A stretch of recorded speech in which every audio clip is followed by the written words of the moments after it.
Okay, dear friends, this is our first online class for you. Today we're going to talk a little bit about the beauty of the feet and the embellishments for men and for women, right? Let's take a look at this idea. A leader will start by marking or leading the front ocho for the lady without moving his body and staying on one axis. For example, I will step a little bit this way.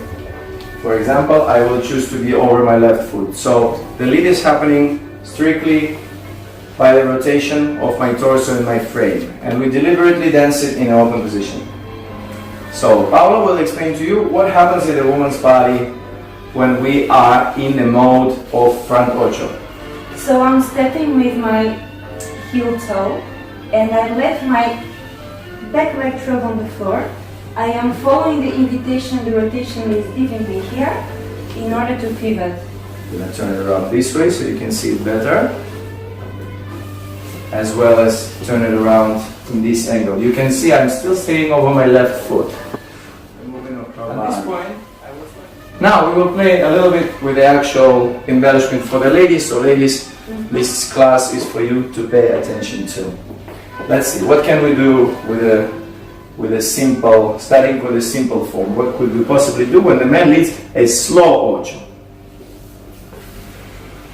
Exactly. And how do we call this very complicated swirl, twirl, sophisticated curl? Rulo. And you can watch my tutorial on rulos. And by the way, rulo, if you translate it, does mean a curl. So you have to think of a curling movement of the foot for the lady, always closing the knees at the end of the motion. Let's do it slow motion so you can see how Paola works for her free leg and then closing her knee and turning on her standing leg.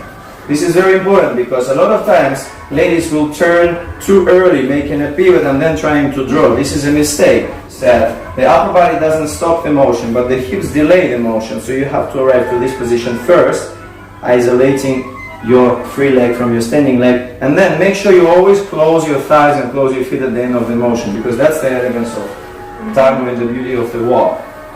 So we could try a little pasito, a little step for the leader. Now that I'm moving in the opposite direction from my partner, I will go through her line of movement with my left foot. So whenever Paola goes to my right, I go with my left foot, producing a simple displacement of sacada.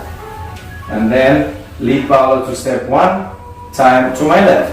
And next sacada I will produce with my right foot, getting on my axis, leading Paolo to step to my left. So I will step every other step. Two. One, invite her to step two. And one, invite her to step two. And now, every time the leader enters with the sacada, ladies will do something special in this moment. Let's take a look. So let's reverse the motion. What happens is, as soon as the man touches the woman's leg and continue to pass forward with his body, ladies will sense a connection right underneath the knee and above the shin. And so I continue with impulse by bringing my leg up, but I keep both knees together. And if we stop Paola in this position when she flexes the knee, I call this a boleo type position, because I could be leading a boleo in this moment and we arrive to exact same position. So whenever you receive a sacada and you have space in the milonga without kicking other dancers around you, you can make a boleo type of movement.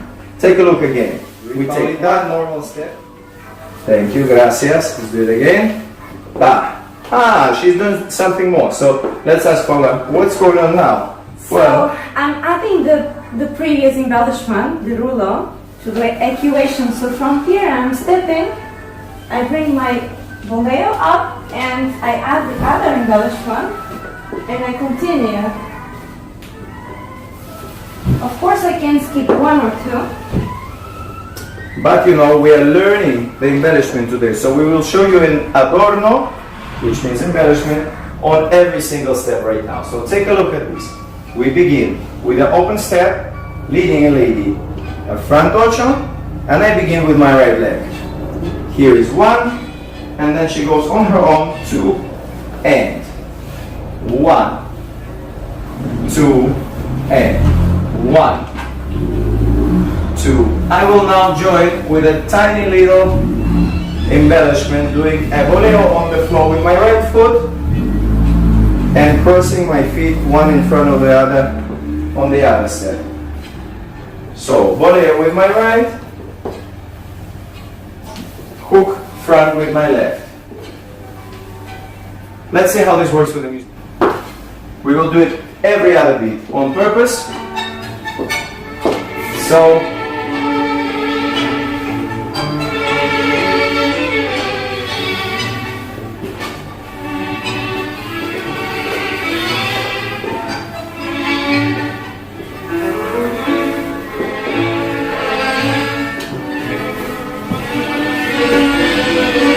what happens if we go on each beat?